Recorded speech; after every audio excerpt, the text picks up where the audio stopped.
Hi, this is Regina White Favors with Favors Film Analysis. So I want to extend the strategy case study for reviewing the town. This is more or less a critical thinking opportunity.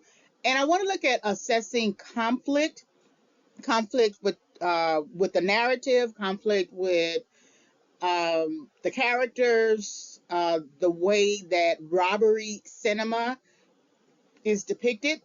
So this will give us an opportunity to think about how the director, Ben Affleck, presents conflict, how he acts within the narrative as a main character named Doug, and his relationship with James, as well as the other characters. And this will also just gives us an understanding, an opportunity to reach an understanding about just the presentation of heist movies, the presentation of robbery cinema. So this is Favors Film Analysis, assessing conflict in the town, which showed in theaters 2010.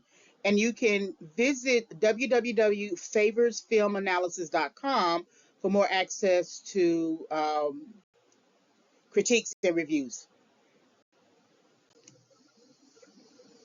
All right, this presentation is subject to fair use.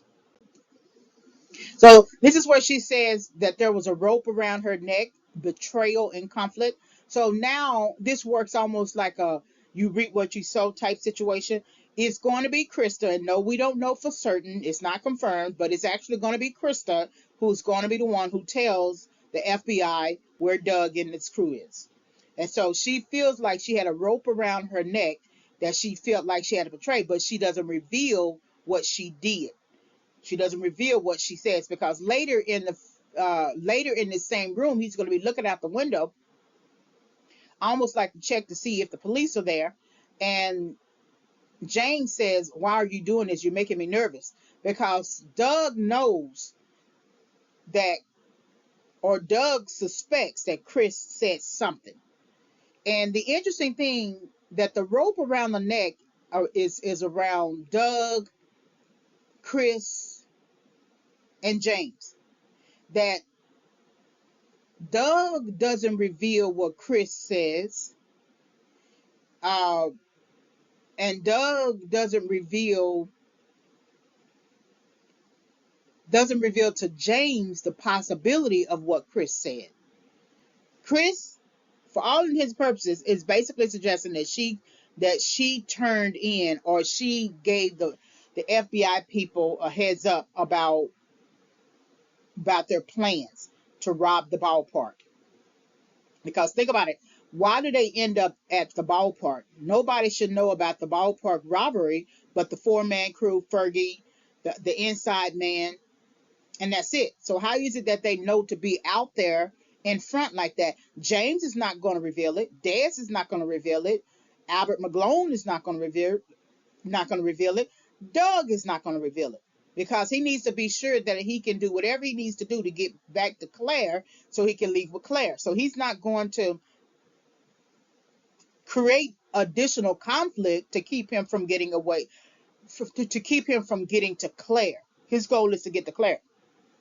So I feel like James told Chris about him being in the motel room.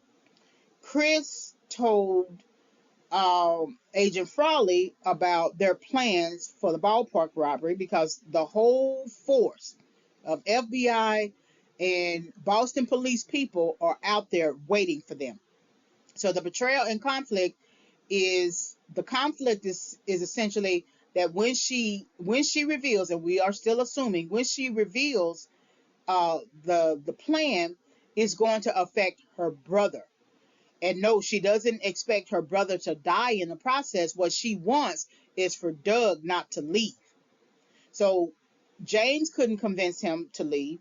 So he tells Chris that he's going to leave, hoping that Chris will go there and try to convince him to stay. All right, this is the end of the presentation. So if you want to listen to other film analysis,